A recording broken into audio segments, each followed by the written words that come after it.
Welcome to Archaeology Books for Fun, digging books that aren't drier than dirt. I'm your host, Tristan Herenstein, and with me as always is my co-host, Barbara Clark. Hello, hello. And today we are ready to read the exciting conclusion to Artifacts, a Faye Longchamp Mystery. This is the last section of the book and the conclusion of the story. But before we get to that point, we have a little bit of housekeeping to take care of. First of all, if you are listening to this, please consider leaving us a review. The feedback really helps us out. If you're watching this on YouTube, please like, subscribe, leave us a comment, and this time we're going to ask you all a trivia question to leave us a comment on. What's that question this time, Barbara? What was the first Category 5 hurricane on record to impact the Florida Panhandle? And just a hint, if you keep listening, you might find that answer somewhere in this podcast. Yeah. Also, now is the time to announce the results of our poll to choose our next book. Just a reminder, the options were Frauds, Myths, and Mysteries, Kindred, Neanderthal Life, Love, Death, and Art, The Lost City of the Monkey God. And so our book, by 54% of the votes, was Frauds, Myths, and Mysteries. So next few episodes are going to be all about aliens and pseudoscience and archaeology hoaxes and all kinds of weird stuff like that, frankly. I think it'll be fun. It'll be a good time, I think. Yeah, you'll hear us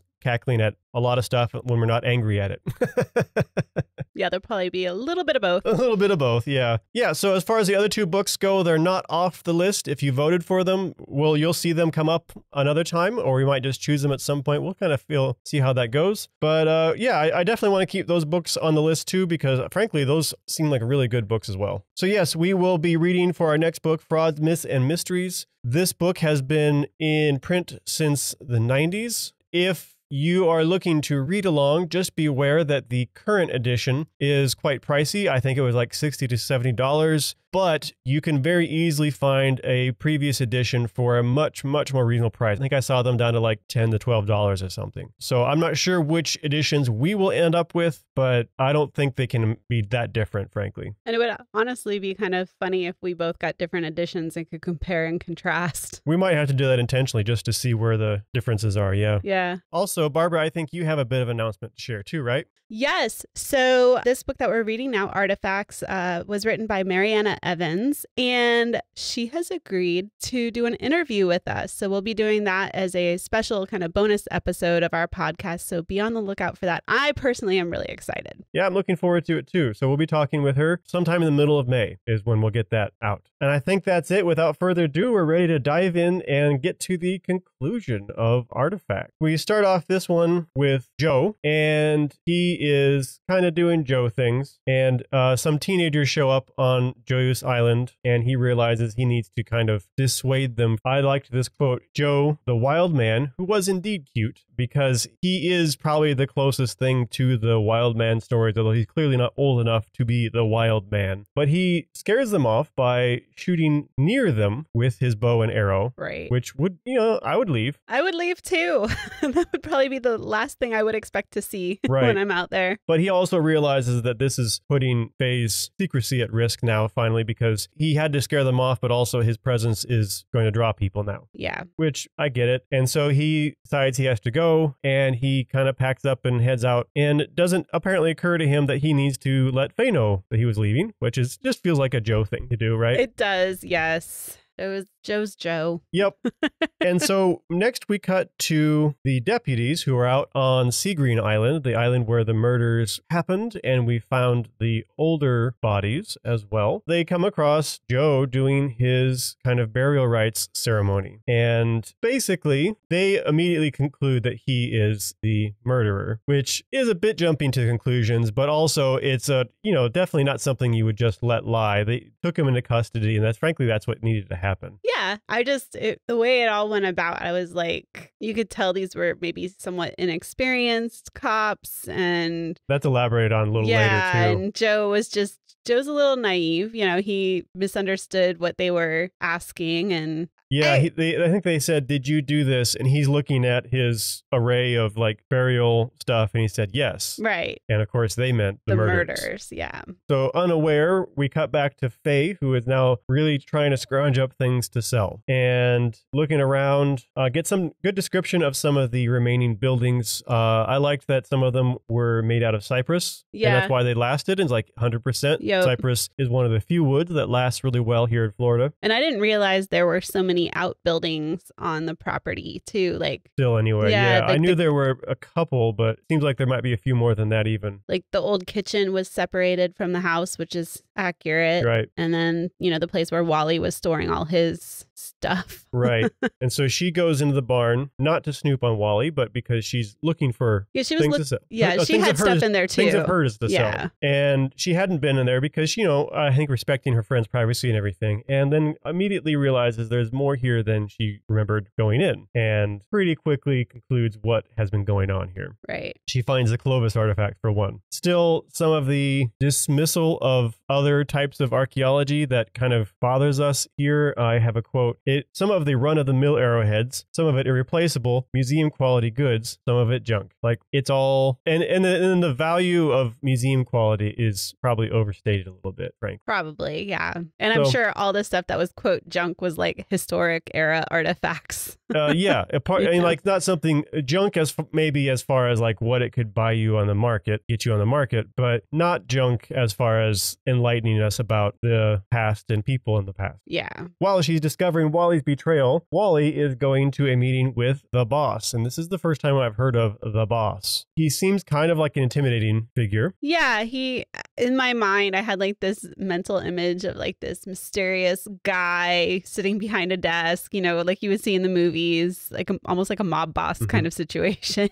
Yeah, and assuming that it's someone we already knew, in my mind it was either Cyril or Douglas? Yeah, it was either Cyril or Douglas. Yeah. It's intentionally not clear at this point. The author, I will say, is really, really good at that kind of thing, like just leaving you on the edge of your seat or kind of foreshadowing what may be coming. Right. And you never really know which direction it's going to take. And letting us figure stuff out just before the character does. Yeah. But then not like having the character be stupid about it. Like they figured out like instantly after you do, basically. Yeah. I did enjoy that a lot. Yes. So that's chapter 21. Nice short one. So in chapter 22, it starts out with Faye taking the Gopher, which if you recall is the larger of her two boats, to Wally's marina. She's starting to see some swells. There's an impending hurricane that as of this point, I think was going to hit Texas. That was the predicted path. But if you're familiar with hurricanes, they're huge. So even if it hits Texas, you're going to have some impact in Florida. She had just found out what Wally was up to. And so she didn't really want to face Wally at the marina, but she's going to the marina because she had agreed to meet Cyril there. And if you remember, she's going to ask Cyril to effectively buy Joyeuse from her so that she can pay her legal fees pretty much. Yeah. And protect it from being developed and whatnot. Right. And so while she's sitting at the grill, Liz, which is the woman that works kind of behind the counter there, tells her that Joe called and needs her to go get him out of jail. And so this is the first that Faye is hearing that Joe has even been arrested. And she mentions that he's been accused of murdering the two students and quotes some other people. It was interesting at this point because she started kind of, I guess, mentally digesting what was going on. And she was wondering about the possibilities and if, you know, would it be possible if Joe could kill these people? But wait, he wasn't old enough to kill Abby. So just kind of, I guess, digesting it. It seemed a little odd to me that she was considering it as much as she did. Right. Yeah. Right? Like for one thing, well, I mean, unless you could think everything he was doing was a lie, like the two students were killed with a gun. Right. And yeah. that's not Joe. No indication he has any knowledge of even using those things. Right. Yeah. I even put in my notes, OMG. Really, Faye? Yeah. It's the kind of thing I get like passing through your head, but there's nothing to make me think that, it would have been him. Yeah, like you wouldn't take much stock in it. Right.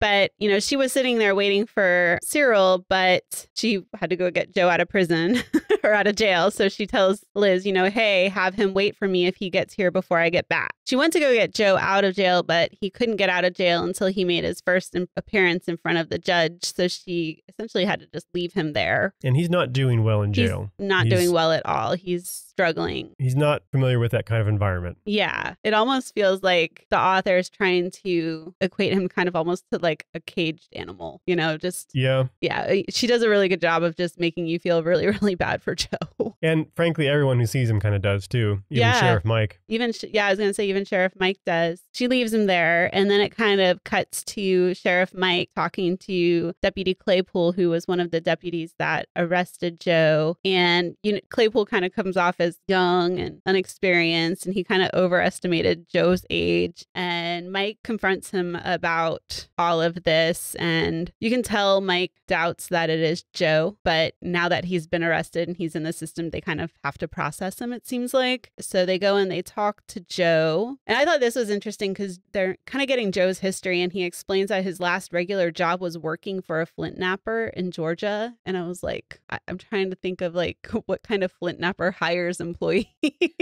Yeah. Because I'm like, usually it's just a guy who does it as a hobby that happens. Maybe he goes to some festivals and sells some of the stuff he makes. Yeah, that's true. Unless, because you have to do it on a pretty large scale. Yeah. If you're thinking of the ones that you see in gift shops and stuff all the time, those are machine made. They're not really flint napped. Yeah. So I was like, interesting. Yeah, I didn't thought about that. But I guess it's possible, right? It's not impossible. When he's talking to Joe about like flint napping and stuff, he sees like a difference in Joe that kind of brings him back to life. And Mike understands this because he used to feel that way when he would find like an artifact in freshly plowed soil, right? And he starts to kind of empathize with him. You can tell. I liked the dressing down that Sheriff Mike kind of gave his deputy. Like it wasn't like mean, but it was like clearly like, you haven't thought this through. We're going to walk through this. Yeah. Yeah. And it was intended to teach him. And I liked that little exchange. That was well done. And it was some good Sheriff Mike development, I think. Too. Right. Yeah. No, it definitely was. But like, I think Mike handles this pretty well as can be expected when you have this person in custody who you don't believe should be in custody, right? Right. But Joe explains to him that he was there to like pay tribute to the people that were buried there. And he's like, the bones had been taken away, but not all of them. And this was uncomfortable for essentially, I guess, the dead people's spirits. And he was trying to help them. And Claypool at this moment, you can tell he's kind of like, Sheriff Mike doesn't even look at him. I guess Claypool's behind him. He hears like a shift in Claypool's chair. And without even looking at him, Mike is like, wipe that cynical look off your face. You know, so he's actually listening to Joe, and he actually kind of understands where Joe's coming from and respects it, which I really liked. Because I feel like, yes, it would be easy to kind of brush that off and, you know, some hippy dippy wahoo here. Right. You know? But then Joe's continuing to talk, and he talks about how he did the same thing last week and mentions the other burial, which would be Abby's burial. And then Mike realizes that. He's like, wait, can you take me to the body? Yeah, and somehow he immediately jumps to the idea that this was Abby, which seems like a bit of a leap for him at that point. But then like soon after, we get a little description from Joe, and like, okay, that would be enough for him to like kind of think this could be her. Yeah. And I also think if you think of it from Mike's perspective, that is the one case that he's been unable to solve. So his mind might automatically jump there just because he wants so badly to solve that case. And I suppose the current case might have that at top of his mind as well. Yeah. Because of similar locations maybe. Yeah, I don't know. So we move on to chapter 23, and Faye is with Cyril in her boat going back to Joyeuse, and the waves are getting worse.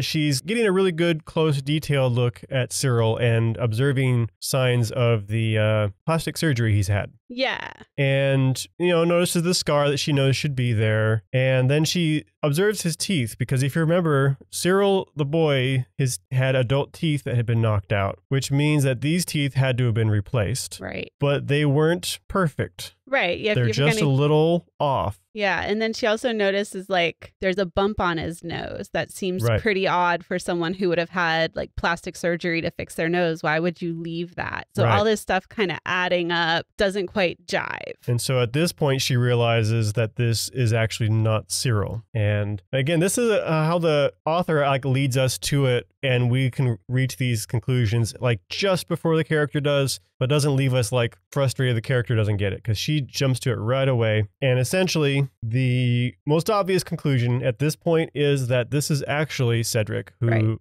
she suspects as having at least murdered Abby and probably others as well. Right. And she's on a boat with him off to her island where only one other person in the world knows about. Right. Yeah. Who's in jail. I can't even imagine how scary that would be to recognize that while you're on a boat in the ocean, like totally secluded, and you're taking him to your house. Like, oh, that's on a secluded island and nobody knows exists. That has to be horrifying. But then I guess it switches.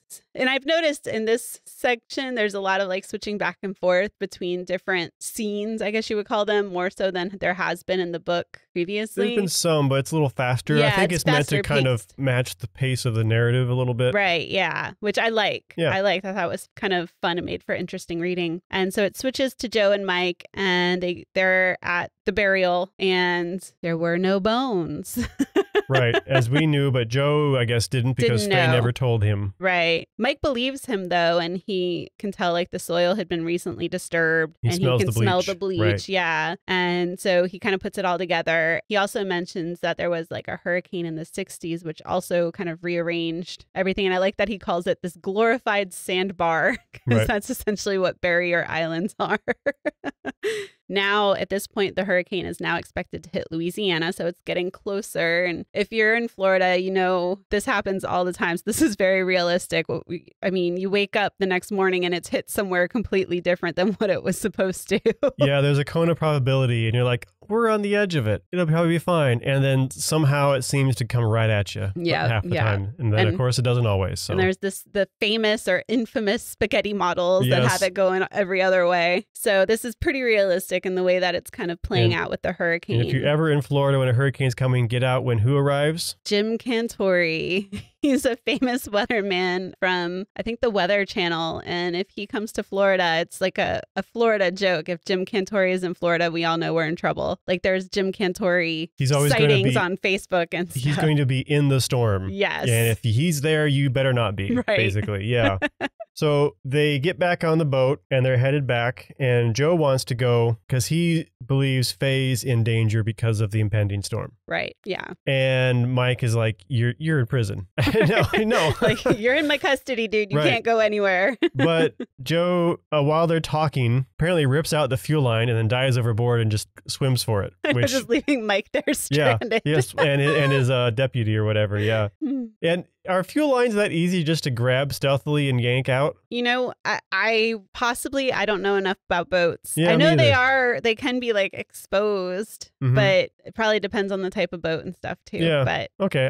I have no experience really. Nebraska boy here. So, you know, Mike watches him swim off in the increasingly dangerous waves. He's like, well, he's going to be fine, but we don't dare. Right. You know, so he calls for help basically. And that's where that ends. Faye is still putting together. She's pretty certain that she's dealing with Cedric. And we cut to Douglas Everett, where Sheriff Mike now crosses the dock. And then we have the dock where Abby was beaten to death. Yes. From Douglas Everett's perspective. So he seems to have been closer to this than we may have realized. Right. Yeah. Because now I don't think we have, well, at least from the way the narrative's going, it seems like Cedric is the one that had killed everybody. But Douglas seems to be a lot closer to at least Abby's death than you might have expected. So there's some mystery there for sure. Yeah. But it turns out it's actually Joe that's come to him, and he has come to basically ask for help to go get Faye. And I like this little exchange because it tells a lot about Joe, I felt. Douglas said, "It'll be rough, what with the hurricane heading for Louisiana and all. Might be back," Joe observed. He didn't know that Douglas had spent the last 30 years indoors and had lost the connection with the natural world that he had once enjoyed. Douglas didn't know that Joe didn't believe in wasting time on idle talk about the weather. Yeah. So basically, Joe knows full well the hurricane is on the way, and he's not intentionally withholding things because that's not Joe, but he doesn't realize that Douglas doesn't understand the same things he does. Right. Yeah. Yeah. I like the two of them kind of coming together because they seem like two very different individuals, but they also have some things in common that just kind of make for a really interesting dynamic. So yeah, on to chapter 24. Faye decides that she needs to start referring, in her head at least, to Cedric as the senator, because he's not Cyril and he hasn't been Cedric for a long time. So she's going to go by the senator. It was interesting, her like internal dialogue kind of figuring out. Yeah. You can tell she feels betrayed. Like she realizes that pretty much everybody she chooses to trust is not a good person. She's coming to realize that she consistently misplaced her trust, not just putting in the right people, but even doubting the wrong people. Yeah. Like Joe. Yeah. Yeah. Which, you know, yes, that's pretty well established in the narrative, I'd say. She doesn't have the greatest judgment overall, but she's a very likable character still. Right. Yeah. We're not picking on her. Just she's learning. Yep. So now they're on the island, and she's shown him most of the house. Not a couple things, in particular the sneak stair, which is the servants' staircase out the back, and you know that had to have been intentional. Right. Yeah. I think there was at least something else she didn't show him, but I don't recall what. Maybe the cupola or something was mentioned because she didn't show him that. Yeah, there were a couple things. I can't remember exactly what they all were. Yep. And so they go to sit on the porch, and the wind is picking up. I love the hurricane, just like all this crazy stuff happening anyways, and then you have the hurricane. This is like, to me, the most Florida segment of this book. Yeah, the way it builds up and the way it builds is just very realistic. I enjoy the way the intensity of the storm kind of matches the intensity of the narrative too, actually. Yeah, I think about it. Like, I want to know if the author has ever experienced a hurricane, just because she does such a good job of describing it, and you get a really, and I love the way she uses it to kind of create this like feeling. It's been an interesting experience because, as we've talked about, there's some things that are clearly made up, and then there's some things that are very definitely like firsthand experience. Yeah, yeah. So I'm looking forward to talking to her and kind of figuring out where those things are and everything. Yeah. But this whole time, like, Faye realizes that Cyril is not Cyril. Right. And she's trying not to let on, which has to be really hard. Right. She can't because the aforementioned being alone with him. Yes. We get a little more Douglas and Joe exchange. The skies are getting worse, and Douglas says, the hurricane's passing pretty close. And Joe says, it depends on what you mean by close. That's it. Doesn't tell me more. Yeah. So they're on the porch swing talking, and he knows now what she's needing, that she's needing the money. And he brings up the necklace that she's wearing, and just a little exchange. And then he says, she was wearing this when I put her in the ground, which was like, oh no situation. Yeah.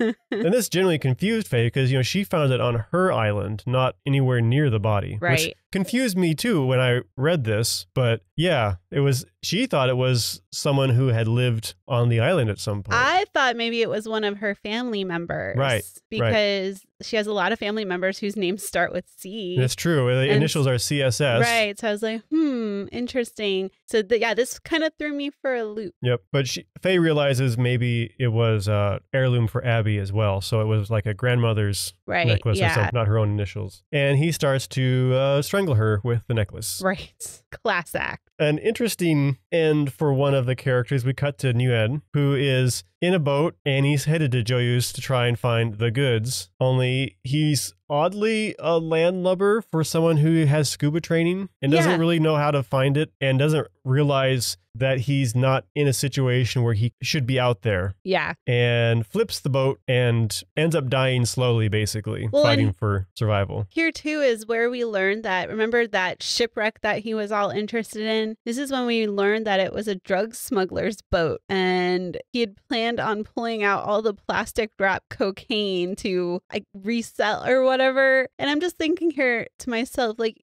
drug smugglers don't just let that stuff go. Yeah. Like, that would not be a smart move. I feel like that would get him in a lot more like deep water. It could depend on a lot of the situation, I suppose. Or maybe he's recovering it for them. Yeah, we don't have enough of that detail here, I was just like, oh my goodness, this guy is just bad news. Or if they have no idea where, like drug smugglers have no idea what happened to the ship, right? Maybe. I know they use submarines and stuff sometimes too. I know they're like, I mean, we saw in our last book what people are capable of when it comes to smuggling things. Right. They're not going to just leave this cocaine sitting on the bottom of the Gulf of Mexico if they can help it. Right. And so at the very end of chapter 24, Douglas and Joe end up arriving at Joyeuse, thanks to Joe's skill piloting the boat and everything, basically. Moving on to chapter 25, it opens up with who we now know as Cedric.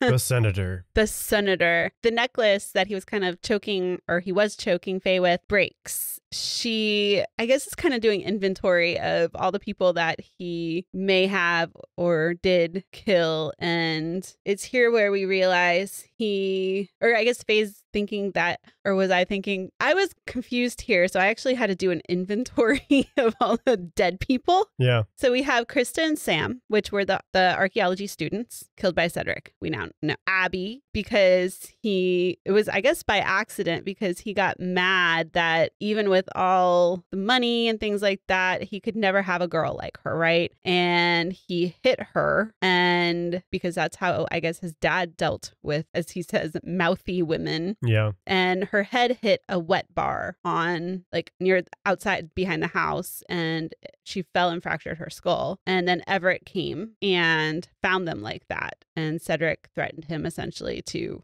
help him bury her. I was wondering if Cedric had killed his parents, right? Right. But apparently not. His dad had killed his mother and Cyril, his brother, who we thought he was this whole time. Right. He killed them. And then we find out that his dad was beating his mom and his brother, which we knew. But I guess his dad made him help bury them on Last Isles. So, of course, as you can imagine, that's a very weird family dynamic. Cedric ends up killing his father with a baseball bat, and he buried him with his mom and brother because he knew his dad would not want to be buried with them, which I'm like, oof, goodness. Yeah. So he was not a mentally healthy person. Seemed like, yeah. People were happy to believe that his mom and dad had just kind of run off because they were kind of what people would consider trashy people. And he left after graduating high school and went to Auburn under Cyril's name and became Cyril, essentially. And then eventually came back and then started his political career. Yep. And nobody even questioned it because it all just kind of made sense given essentially stereotypes. Right. But as she's thinking about all of this, I guess ever since she was a little kid, she knew that the swing would flip at a certain point, and it flipped, and she anticipated it, and she went and ran off. And importantly, too, the reason he wants to kill Faye is not because he realizes she knows this stuff, but because he thinks she's been carrying on with Joe. Oh, yeah, that's right. Yes. He feels betrayed. Like, how could she be with this Joe guy? And, like, everybody in this book has like such a weird, twisted sense of like, well, I guess not everybody. Him and Faye, like the relationships in their head are weird when compared to the reality of the situation. Yeah. Very strange. So a lot of people need therapy in this book.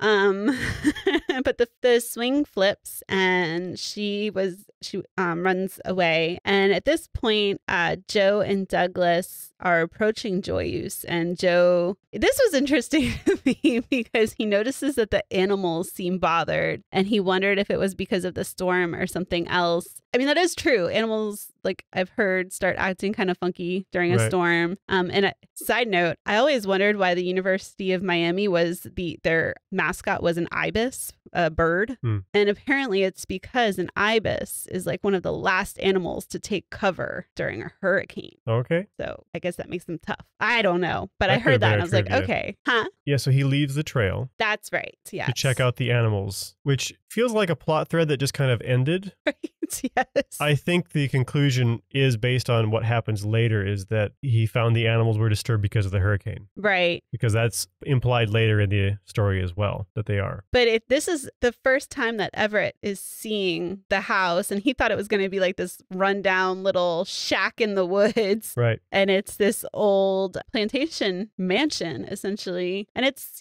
obviously run down somewhat on purpose even. Right, as we know, but he doesn't. Right. He then notices that Faye and someone else, who we know as Cedric, are scrambling on the porch, and she jumps over a railing and through the breezeway that is underneath the house, like the first level of the house. She goes off the porch and takes a 12-foot drop. Yeah. Which, again, she knows how to do this, I think. He doesn't know that.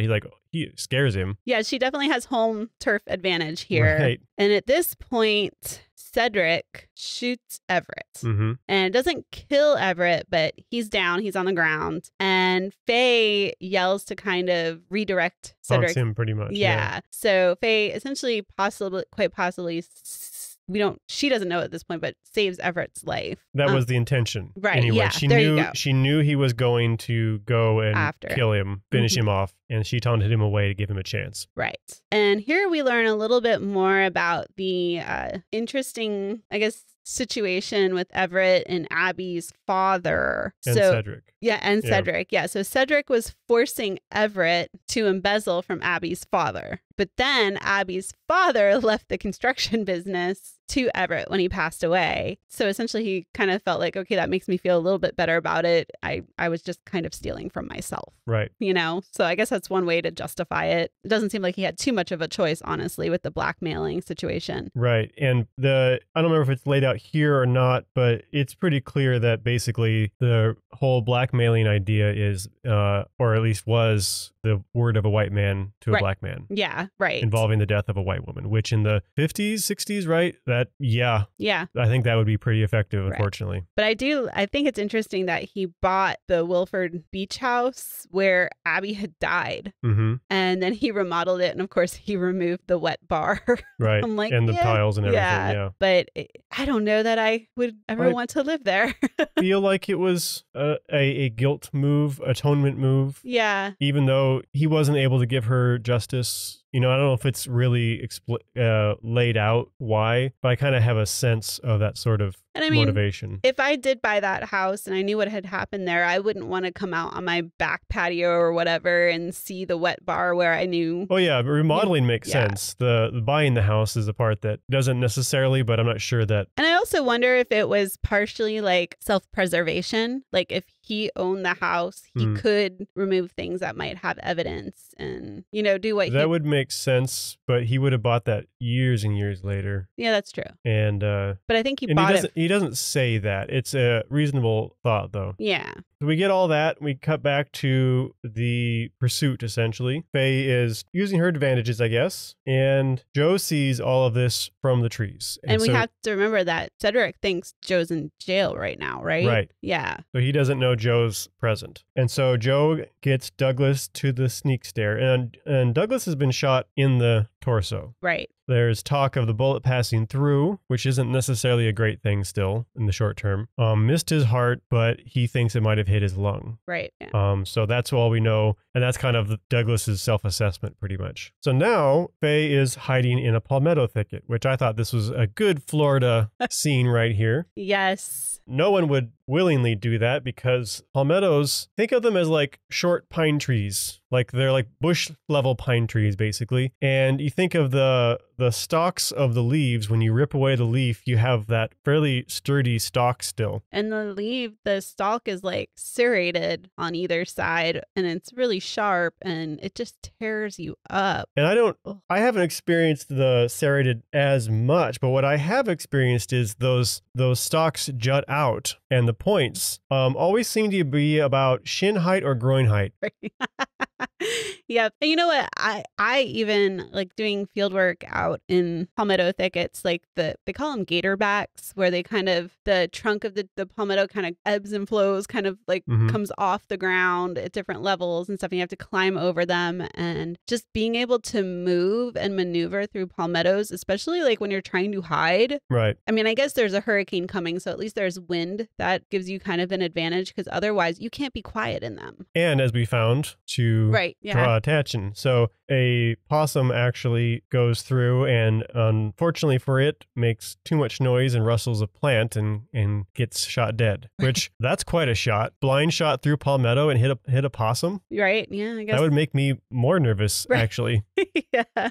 So she doesn't dare move, but at this point, Joe shows up under the palmettos as well. And like so again, just to help kind of picture this a little bit more, you have full leaves on top, kind of creating a little bit of a canopy. Yeah. And so, but underneath it, you'll have the remains and the stalks that we talked about. And so it can be fairly clear visibility once you get past those leaves. And so they're under the leaves. Yeah, and you kind of have to crawl around on your belly, to be under all that stuff because they're not particularly high at all. And so Joe guides her, and essentially, because he knows really well what he's doing, he leads Cedric away. Knows how far to go, shake a plant. He's just too maneuverable in this setting for Cedric. And so she goes back to the sneak stair, thinking she's going to sneak up to the cupola, which is where he tells her to go, and she finds Douglas there. Yeah, and she was like, why is he telling me to go through the sneak stair? It didn't make sense to her until she saw Douglas there, and it was... Can I retcon that? Sure. He didn't tell her to take the sneak stair. She was wondering why he wanted to go to the cupola. She was going to take the sneak stair because the main staircase was just too exposed. Okay, that's what I was thinking. And see, I think going to the cupola, I mean, obviously that was, well, I think it's crazy, but really you have no choice because it's high ground. But also I think he was kind of knowing that she was going to come by I think Douglas. He assumed that's the route she was going to take. Yeah. But he didn't tell her explicitly. I thought that was interesting. So she gets him up there and manages him to get up those stairs up the ladder into the cupola, which that has to be quite a feat. Oh, had to be so painful too. And so difficult. Like he couldn't help a whole lot. Yeah. And then she rushes around cleaning up some of the blood to try and hide that that's where they're at. And then Joe shows up and tries to get her to go up, but she has to go run and grab her journal first. Of course. Right. And they finally get up there just in the nick of time, basically, see Cedric come out of the woods. And at this point, like the storm surge, which if you're familiar with hurricanes, the storm surge is what does a lot of coastal damage. And it's just really, really, really high waves developed by the storm. Remember, these are, what did he call them? Glorified sandbars, barrier islands. So they're like at sea level, essentially. Right. And so being at the cupola is probably the safest place to be, even though it's not safe at all. Right.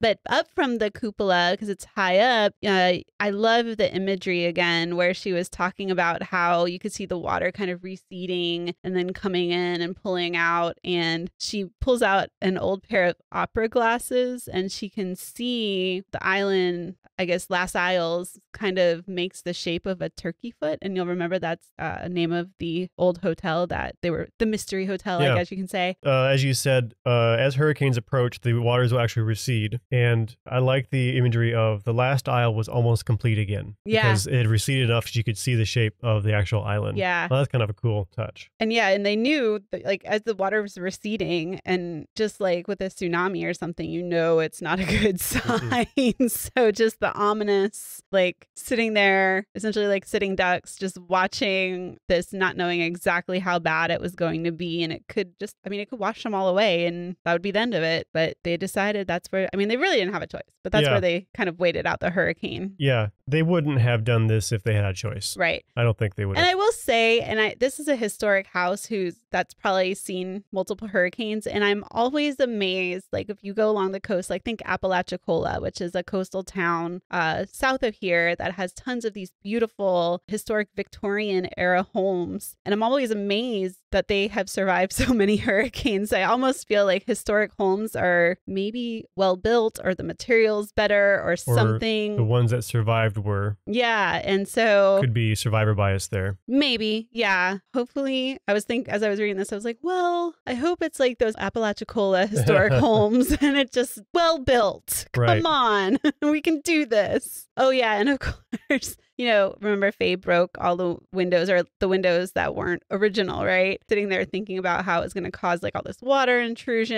And she almost had like this, maybe a little bit of guilt. And this is where I think like you can kind of almost personify the house. Like, she almost feels bad because of what the house is going through. And she feels like she kind of caused some of it. But you could also see watermarks from previous storms. So like I said, it has a chance. In the basement. Right. In this case. But And so then we finish off the chapter, like a lot of them, with a snippet from Callie's story. So Faye's ancestor, who somehow ended up with ownership of Joyeuse. And essentially, if you recall, for Callie's story, she had a dream or a premonition that a storm was going to hit and it was going to kill her master. And he's a real piece of work, so that's a good thing. And so she keeps up after him to go with his wife to Turkeyfoot Inn. And apparently some people knew the storm was coming and were already leaving, but they didn't. And they're on the top floor watching the waves come in, and the window bursts outward from, I guess, the wind. I don't know if that's actually a thing that happens. From what I've heard, it's not. So Yeah. I don't really know. It sounds a little like it could be derived from the old idea that we heard this in Nebraska. When a tornado is coming, you should open the windows to equalize the pressure. Right. And it was drilled real hard into us as kids that is not a thing. Do not get close to windows. Right. But yeah. for narrative purposes, it's fine. It bursts outwards, and Callie, standing behind her master, who's at the window, just like gives him a good hard shove. I love that. And I'm like, good on you. Bye. Yeah. The mistress sees this, but is not in a place to comment at that point, because then the big wave hits, which is when it starts to recede. That's what this is building up to, is the kind of like a mini tsunami almost, right? Yeah. And I love that you could tell Callie's like almost annoyed with the mistress. Yeah. You know, she's like, oh, this lady's completely helpless. Right.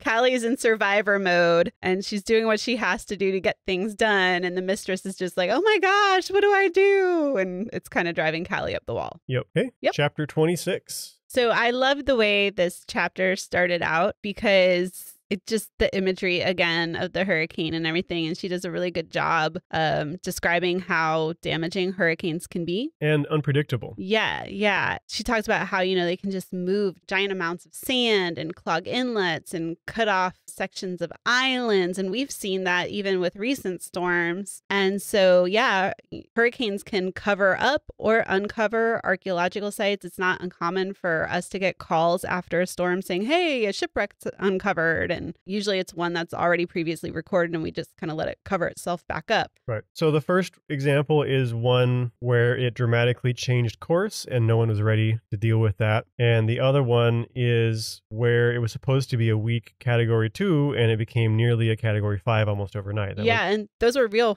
storms. Those are real storms. 1975 Eloise and 1995 Opal, I think. Yep. And yeah, and it makes the point that, you know, since 1960 with satellites, our prediction hasn't gotten that much better, but the population has gotten way more dense. Yeah, yeah. So it just becomes a bigger problem. Oh, and it said something about how one day a freak of nature will wipe a stretch of shoreline clean of its condominium fringe and nature will not deign to warn us. And I thought, well, that happened recently. Right. Yeah, yeah. In fact, the storm they're experiencing is fiction, but we kind of got that about, would be 15 years later. When did Michael happen? 2019.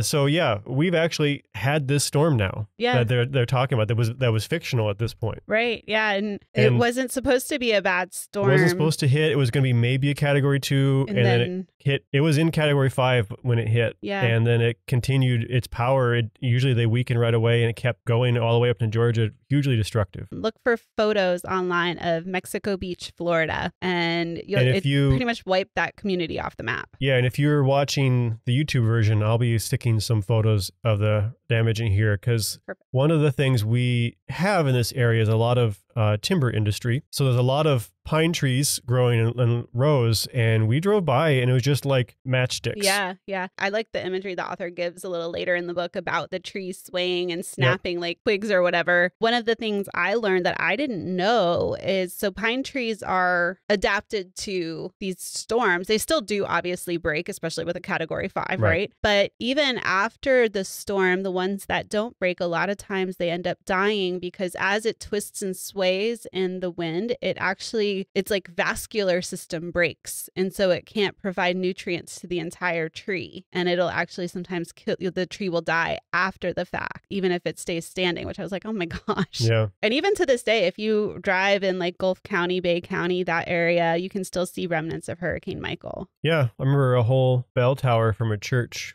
just blowing off and hanging from some cable that was attached to it. Other like roofs gone, and we had blue tarps for years covering roofs around here. Yep. But I do like when they're talking about this fictitious storm, and Sheriff Mike, or Magda comes to Sheriff Mike and she's like, hey, we need to go. We need to help save Faye. And he talks about how rescue operations were on hold until after the storm. And that's very accurate. If you're in a area, especially an area that has or mandatory evacuations, when that order goes out, if you don't leave, you are on your own until after the storm, because they won't risk sending out emergency responders. I mean, a lot of times they wouldn't even be able to get out to you. And so if you stay, they will let you know you are on your own. So good luck to you. Yep. So she basically twists his arm to making him take her along once again when he finally goes to pursue Joe out at Joyeuse, because she never actually told him where the island was. Right. And so she's like, aha, so you have to take me along now. Right. And I like their dynamic too. yeah. They're kind of I know they're not a couple, but they're a cute couple. Yeah. So we get a bit where Faye is protecting the journal in plastic, which is probably the best move. Mm-hmm. And Joe is ripping up shutters trying to form some level of barricade for them, although as we see, it's not going to last. Right. Yeah. And in the meantime, Douglas is just there, still shot, going in and out of consciousness. Right. And the senator is Somewhere in the house. They don't know. Yeah. And so we cut back to Callie's story once again in the journal. I liked the quote, "I don't think there's a rock big enough to stand on in all of Florida." That was pretty good. Yeah. She was talking about how they say that houses built on sand will fall during a hurricane and houses built on rock will stand. And she's like, oh. What options do we have here? Right. So basically, multiple big waves take the hotel apart, and she ends up floating on a dresser drawer, I think. Yeah, and the Mrs. does as well. She helps her get there, basically. Yeah. This is when, especially now, she's like getting frustrated with her. Right. Which I cannot blame her. No, me either. So chapter 27, we start off with Faye's description of the power of the storm, which seemed like a pretty good description to me. Is very engaging description and pretty accurate, at least my more limited experience. I haven't experienced this, thank goodness, but yeah. Yeah, I remember even growing up as a kid, talk of the eye of the hurricane. A lot of people end up going out thinking, oh, the storm is over, and it's the eye, which is the center. So you have two walls, you pass through one wall, it gets nice and calm, and then as the other wall passes over you, if you're not indoors, you're in big trouble. And I remember as a kid, my parents were like, you're not going outside, you're not going outside, you're not going outside, because you don't exactly know when that wall's going to hit. Right. If you've seen Twister, at one point they're in like a huge tornado and then they hit the eye and it's just perfectly calm inside. It's just this on a bigger scale. Yeah. Moving faster too, I think. We get a little more detail about the situation with Douglas and the blackmail. And Joe basically knocks off a flake to hand it to Faye so she can use it for self-defense. Yeah. Doesn't say what it is, but she said it's razor sharp. It makes me think Obsidian. I was wondering but that it frankly too. Could be about anything if it's a fresh break. And then it must have been a pretty strange break because it's apparently hooked like a number 7, which, I don't doubt that Joe has the skilledness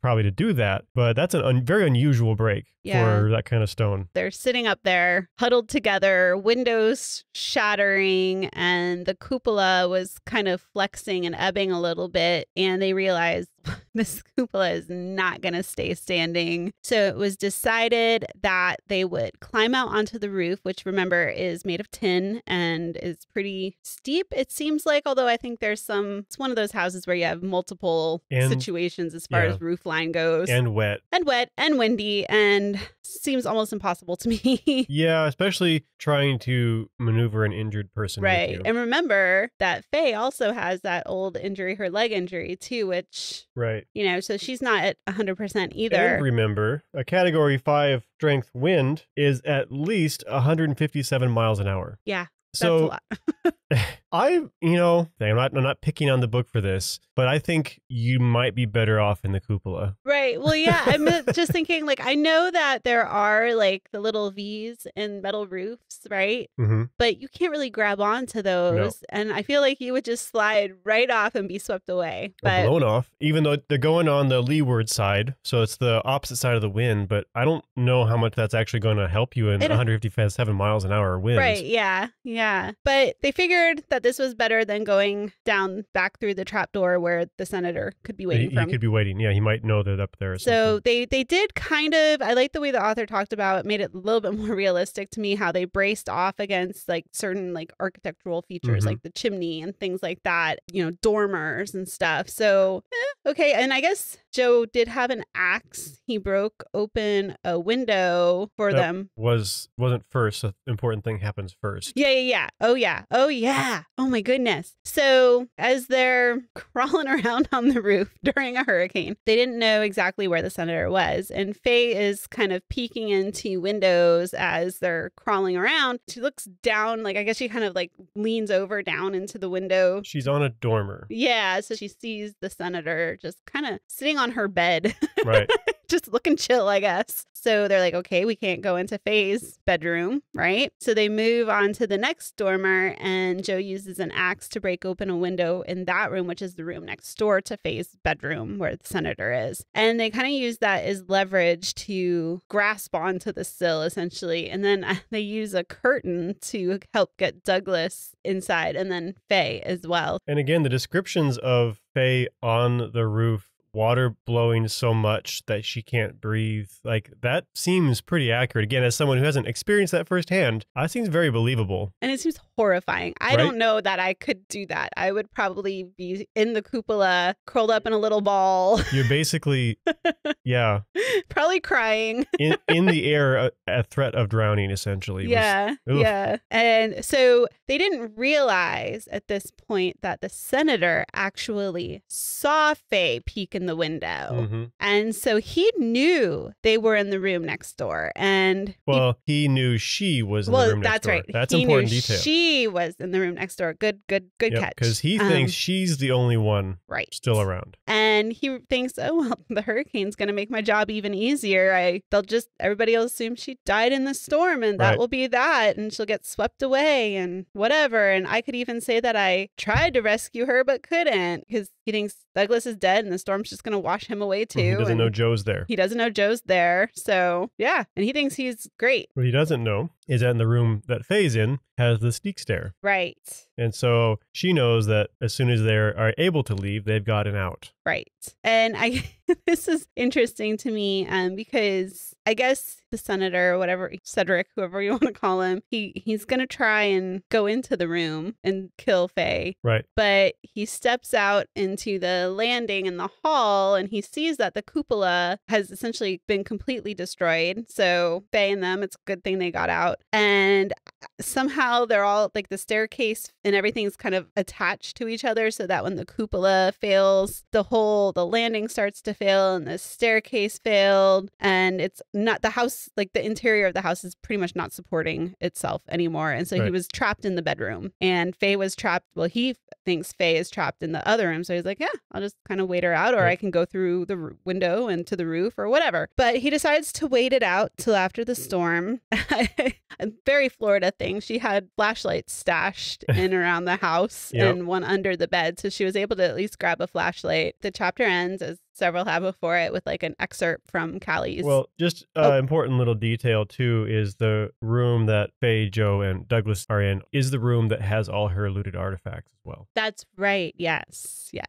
And so this is, to me, kind of an entertaining excerpt from Callie. And she had to drag Miss Mariah, so the mistress, through the water. And is it Mariah? Mm-hmm. I thought we never got a name for this person. Miss Mariah was what?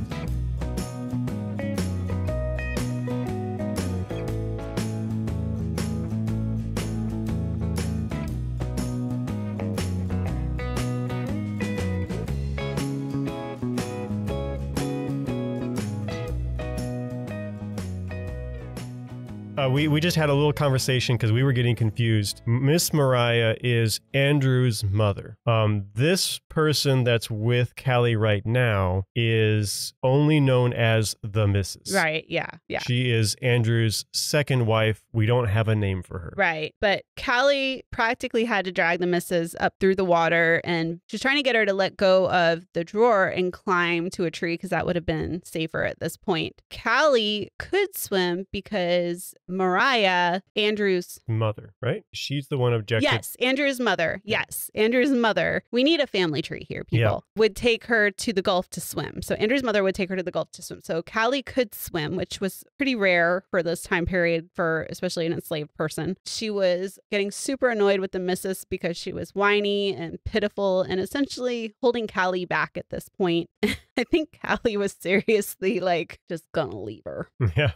Just gonna be like, you know what, lady? But they did both survive, and miraculously, when the rescuers came, she was about to tell them that her owners were dead, but she didn't want to be sent back to auction. And so instead, she said that she belonged to Mr. Courtney at Innisfree, who was Andrew's son, the son-in-law.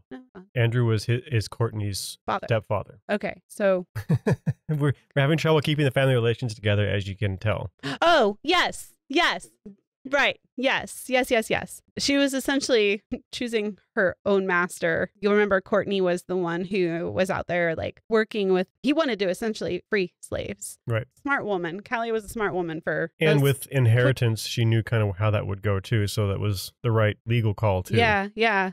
Quick thinking. Yep. But yeah, they were all rescued. Only Andrew died because she pushed him out the window. And that is how chapter 27 ends. So chapter 28. I'm close to the end here. So the storm has ended, and Faye and company take the sneak stair down to try and get to the boats before the senator can do anything. The senator somehow has been puzzling together the floor plan of the building and realizes that there's some space unaccounted for and has figured out there must be a second staircase. And at first I was like, who sits there and thinks that during a hurricane? But I guess there's not much else to do. And honestly, I've sat in buildings, I've sat in our office and tried to figure out what is going on. So I could see it. And if you have any experience with these sorts of buildings too, you would know that sort of thing was very standard. Yeah. So anyway, he's figured it out. So he makes himself a bedsheet rope, basically, gets himself to the ground before them and meets them at the doorway from the sneak stair and shoots. Yeah, and they were all shocked. They didn't necessarily expect to find him there. Well, Faye is the only one he's seen still at this point. Right, yeah. That's important to know too. Right, yes. He missed and she drops into the water and basically swims under the flood water to avoid his attention. Right. And he's still being pretty choosy with his shots because he only has, so many shots and he's used 3 at this point. Yeah. And he does end up grabbing her. Yes. Or he grabs for her and she cut him with the stone tool that Joe had made for her. And the gun and the tool get dropped. Yeah. And as he is essentially strangling her again, as he tends to do, I guess. She sees that Joe is behind him. So he's come through the sneak stair. Yeah. So the senator's back is to Joe, and he has an atlatl and spear, and an atlatl is a prehistoric hunting tool. If you've seen people throw tennis balls with those little launcher things for their dogs, it works the same way. It creates more leverage and so more strength behind your throw. And you'll if you listen to the podcast, you'll have heard us talk about these before. And if you remember, this is something that Joe fashioned for Faye in the first episode. That's right. And the spear goes right through the senator's neck. Death by atlatl. I love it. Honestly, this may be one of my all-time favorite villain deaths. Yes. I was so happy that a villain got offed by an atlatl. Yeah. Oh, it's so good. Yeah, I love it. So remember that Douglas is struggling here, right? And Faye has her leg wound, so she's starting to struggle too. They both have fevers and not doing great. And Joe says he knows some herbs that will bring down their fever. Of course, Joe knows some herbs that will bring down their fever. And he goes to get the boats and everything. Yep, and Joe saves the day. Right. And we go back to Callie's story once again. And so she's living there with Mr. Courtney, who is the Mrs.'s son. Yeah, he had inherited Joyeuse. Mm-hmm. And essentially, they have a conversation about how he wants to free all the slaves, but he doesn't because he's afraid of what happened to them and to him. Right. Which I think is probably legitimate fear. Yeah. And it's made pretty known, I think, that Callie was his stepdad's kid. So he let her stay in the big house, and he didn't ask her to do anything, but she ran the household anyways because she knew how. Yep. Yeah. So she's running the household. He wants to free the slaves, but he doesn't dare. Yeah, he has, he's apprehensive to do so for probably valid reasons. He didn't end up fighting in the Civil War because of a bad leg. Leg. Yeah. Callie was in love with him, and she was like his wife in every way, but they ended up becoming a couple. Yeah. Right. Yeah. The legal way. Right. What was it? He comes in from the field and he had a heart attack. Yep. Or heart trouble. Yeah. Some kind of heart issue. And for her Christmas present, which he gave to her early, was a chatelaine, which it's something that any woman who ran a household would have. And it's like a pin essentially that has all these little chains that dangle from it. And they all had clips, and you could attach keys and thimbles and small scissors, anything you would need. It was kind of like purse, but on a chain. So giving this to her then is a indirect but formal way of saying this is your house. Yeah, right. This is your house now. He asked her what to give her. Oh, so he couldn't give her a ring, or he did give her a ring. Sorry. She can't wear the wedding ring. But she's not allowed to wear the wedding ring. For legal reasons. Right. And I guess she puts that on the chatelaine as well. And he asked, I guess this was their wedding. Right. Well, whatever they're going to get, right? Yeah. And he asked what she wanted as a wedding present, and she said freedom. And he tells her that he tore up her papers long ago with everybody else's. With her papers. And then she says, then free everybody else. Right. Yeah. Yeah. And so then she brings the papers down, and they officially tear everybody. Well, write free on all the people's papers, basically. And so everybody's free. Yep. And the plantation is hers. And that's how. And he dies, and she is 5 months pregnant. Yeah. And responsible for, I think it was like 100 newly freedmen. I don't remember. They say exactly how many people there are. But, everybody who was enslaved is now free. She has to try and take care of them best she can and everything. And yeah. Okay. So that is kind of the origin story of how the women in Faye's family ended up with Joyeuse. Right. So we finally figured it out. I mean, we was leading up to that. And we all had kind of a general idea, but this is the moment. Yep. So chapter 29, Faye and Douglas are sitting up in the artifact looted room, and Magda shows up. Apparently she just looks around at everything and says, this is professional quality work. It would be a shame for the archaeologist who did it to go to jail. What are we going to do about it? I like Magda too. She's sassy. Yeah, really. So remember, Faye and Douglas are wounded. So they get them to the hospital, and Claypool, remember the not so astute deputy, organizes a fundraiser to pay for Faye's hospital bills, because that's how they do things down there in, the coast of Florida kind of situation, which does happen. Yeah. I mean, I've gone to like gas stations and stuff, and they have the little bucket saying, somebody needs. Although after a category 5, basically everybody's in that situation. Right. Yeah. So, Oh, and then I love how like a few days later, the senator washes up ashore and with it says flint point in his throat. And I was like, it was probably chert. Definitely was not flint. Just the type of stone we have here in Florida is called chert. It's made, I may have said this before in a previous episode, but it's formed in limestone occlusions, essentially. Well, and flint is only found in a specific region. Right, yeah. Technically. So Joe doesn't get arrested because Mike is like, as it says, taking a more elastic approach to the law. Yep.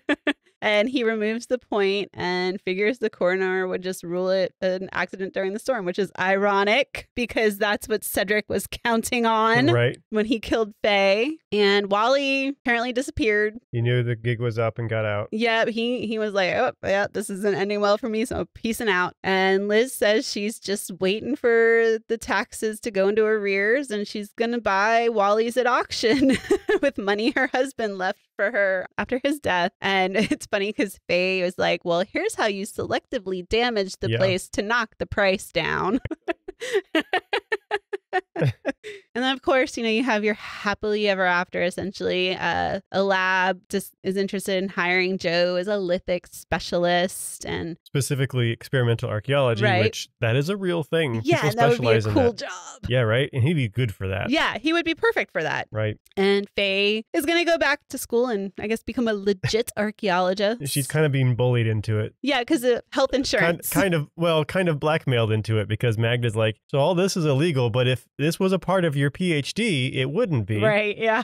Which I think is a big stretch, but she like initials all of Faye's journals to Right. kind of legitimize them, kind of shelter her from any punishment for looting. Douglas also offered Faye a curator's job at the African American History Museum, so that would help fund her studies. And she plans on getting an apartment in Tallahassee. And she's given up on Joyeuse because Yes. she knows these things will let her live, but they'll never let her repair the building. Yes. So she threw a barbecue at Joyeuse and Mike, Douglas's wife, Magda, Joe, who of course Joe cooks the barbecue. 'Cause Right. Who else would do that? Who else?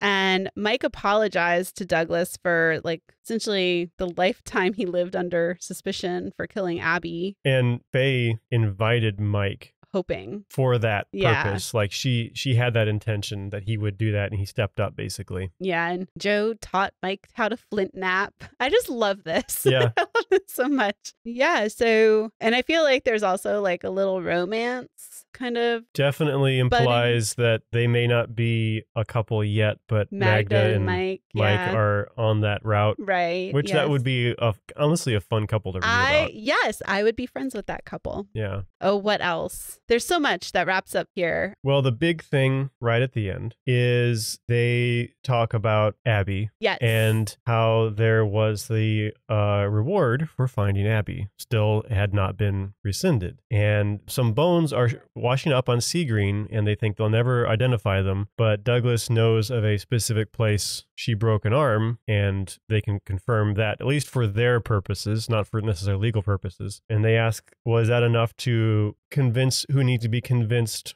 for the reward? And Douglas says basically, well, it should be, that's me. Yeah, because So, he's the trustee for the estate. Yeah. So what they're going to do is give that reward to Faye, and Faye's going to blow it on the house. Right. Yes. Which is, And of course, Joe asked if he could stay, and she was like, yeah. Yeah. You know? That was kind of cute too. He was uncertain. He's like, you said I could stay for a while. How long is that? Yes. And they had a nice little interchange about that. I was like, Faye, you better say yes. Yeah, right? No kidding.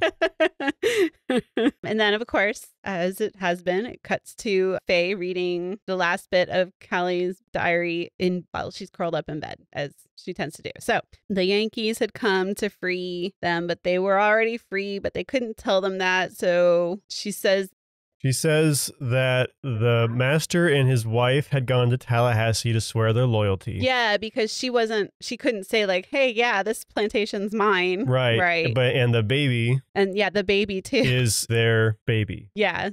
Yeah. And so the baby becomes the heir, and no one knows that it's not white and not male. And by the time it becomes obvious, it's been kind of settled. Yeah. She names her Courtney. Yep. Which I was like, okay, there we go. Because when we first learned about Courtney, I was like, wait, there has to be another Courtney. There was a female Courtney. Yep. It was, So I was like, okay, here we go. I wasn't crazy. At least I got some of the family tree right.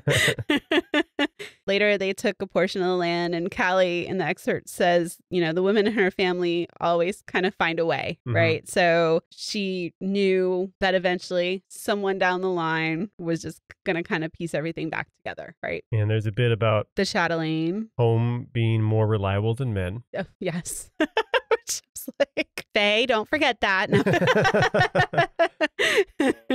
And the thing, so every Civil War era site I know of has had some story about valuables being hidden and then never found. Right. Yes, that's true. And it's not a thing that happens, really, because you're not going to forget where they're at. Yeah. Except here, apparently, because Callie hid what was it? The chatelaine. Chatelaine and the other valuables somewhere. In a cow pond. Yeah. And then I guess later on she tried to find them and she couldn't. And she would sometimes send her great-granddaughter out there to try and find it and the wedding ring. Because remember, the wedding ring was attached to it. And that is pretty much, it ends the chapter with this chatelaine and wedding ring kind of lost in this cow pond. And the great-granddaughter, or Faye's mom, I guess, was never able to find it. Yep. And then chapter 30, which was a really short chapter, I guess she's just kind of looking around. And she's still digging around on her property. Yeah, of course. Like, dang it.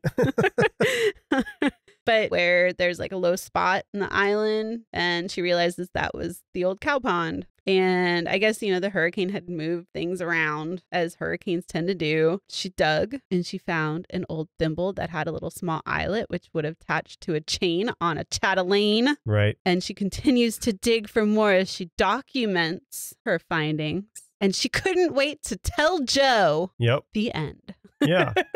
And so I want to reiterate one more time that this is a very satisfying end, but what she's doing is not archaeology. You don't just start digging somewhere and right where you found things. You need to have a whole process, but total stationing and points and stuff would not have made a very good ending. No, that would have been boring. That would have been very boring. So this is a good ending, but I want to reiterate there is a difference here. And it is on her own property. At least it's legal. So. Still not ethical, but legal. Right. Yes. And I mean, partially, I feel like I get it, right? She has this moment where she's like, oh my gosh, right. I know where the cow pond is.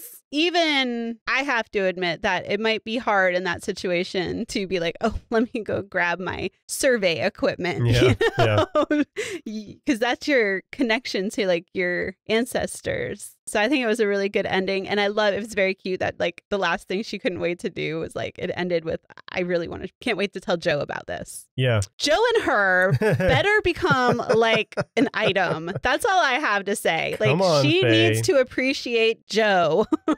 He's great and he's hunky. Yeah. And he has all the skills. Yeah. So. And now they're in the same line of work even. Right. Yes. So I really like this book. I thought it was really good. I love the author does a really good job with just the imagery and even with the archaeology. I know she's not an archaeologist. I can't wait to talk to her and find out what kind of research she did because I mean, obviously she doesn't get it all right, but also she's writing a fictitious book and you got to kind of keep it interesting and keep it moving along. Yeah. And I think like we said last episode too, that we don't point these things out to pick on the book because this is a fiction book. It's for fun. I guess you could say there's some stuff that's a little more egregious than others, but by and large, it's okay. But since this is an archaeology-based podcast, we're going to talk about the archaeology things. But I can't wait to find out. I'm very curious to see, like, first of all, what got her interested in archaeology. What was the original motivation for this too? Yeah, and because it's such a unique... Not many people write about archaeologists.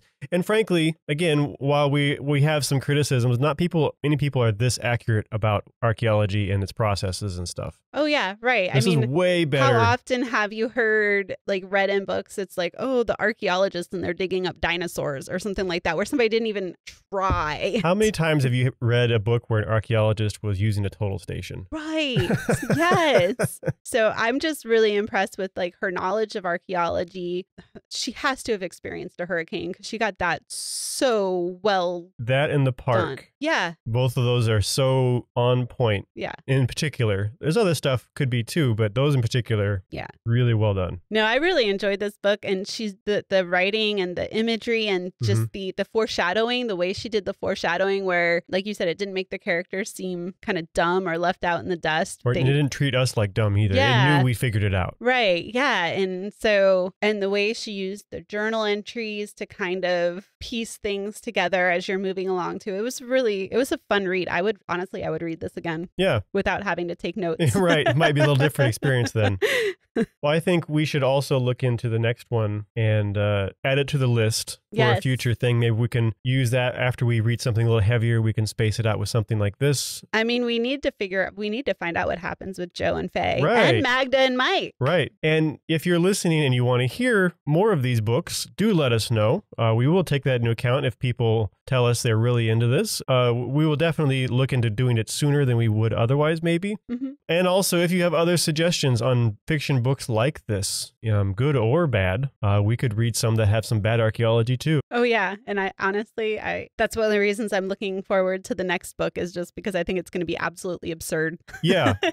I think that we'll find out, but I think the next book knows these things are absurd. So I'll give it a lot of credit for that. But right. Yeah. Yeah. I meant more like people who didn't. Right. Oh, yeah. True. Yeah. I see what you're saying. Yeah. But I think that pretty well wraps up Artifacts. Yeah, so look for our interview with Mariana Evans, the author, to come out probably in May sometime. And then don't forget to have a look at the next book as well. I think that's going to be a lot of fun. It's going to be a good read. And you've heard us kind of elaborate on some of this sort of thing already. So this is just going to be a deeper dive into that subject itself. I'm really looking forward to it. Anything with aliens. Oh, that's always good fun. Even when it shouldn't be. Right, yeah. Yeah. All right, so we'll see you all next time. All right, happy reading, everybody.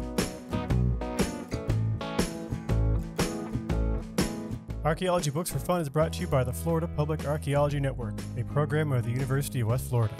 You can find out more about archaeology and about FPAN at fpan.us. We appreciate any feedback, so if you're listening to us as a podcast, please leave us a review, and if you're watching this on YouTube, please like and subscribe.